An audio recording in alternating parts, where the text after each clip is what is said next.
બોટાદ જિલ્લામાં ગડાના ઉગામેડી ગામ નજીક બાઇક સાથે આખલો અથડાતા સર્જાયો અકસ્માત, જેમાં બાઇક ચાલકનું થયું મોત। બોટાદના પાણવી ગામના સુનિલભાઈ કરશનભાઈ પરમાર ઉંમર વર્ષ 32નું થયું મોત।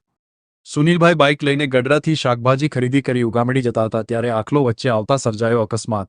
સુનિલભાઈ મૂળ પાણવી ગામના વતની અને હાલ ઉગામેડી ગામે જમીન ભાગવી રાખી હતી, જેથી ઉગામેડી રહેતા હતા। ઘટનાની જાણ થતાં પોલીસ ઘટના સ્થળે પહોંચી મૃતદેહને પીએમ માટે હોસ્પિટલ ખસેડેલ।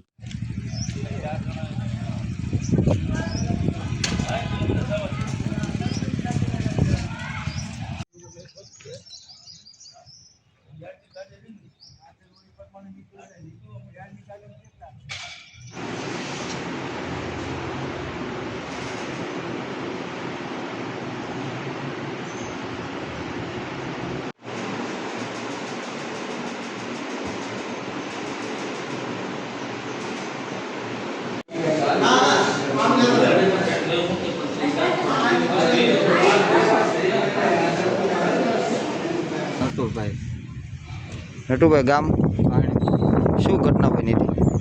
કુટિયાના કારણે એટલે કઈ શું ઘટના શું હતી? હા, ગરડા ચાક બકાલું લઈને આવતો હતો મારો ભાઈ, અને ઘરે જે વાડીએ જતો હતો પાછો, તો વચ્ચે કુટિયા આડા પડ્યા, એના કારણે મારા ભાઈનું મૃત્યુ થયું। એટલે આ કુટિયાને સરકાર એ તપાસ કરો મારા ભાઈ, એના કારણે કુટિયાના કારણે મારા ભાઈ મૃત્યુ પામ્યો। પરમાર મુકેશભાઈ, ગામ ભાંભણ। મુકેશભાઈ શું ઘટના હતી?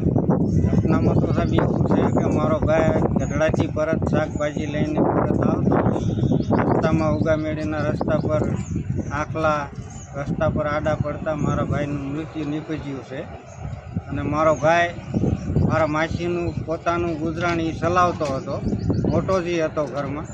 હવે આજે એનું મૃત્યુ થયું છે, એનું અહીં છોકરા કેટલા હેરાન થાય છે, 3 છોકરીઓ છે મારા ભાઈની। દિવસે ને દિવસે આખલાનો ત્રાસ વધી રહ્યો છે। આખલાનો પૂરેપૂરો ત્રાસ છે, એટલે આ કહેવાતા સરકારને કહેવામાં એટલું ફરજ કે આ જે આખલા રખડે છે એનો કાંઈક બંદોબસ્ત કરો। આજે મારા ભાઈનું મૃત્યુ થયું છે, કાલ સવારે કોઈ બીજાનું થાય છે, એનો જવાબદાર કોણ?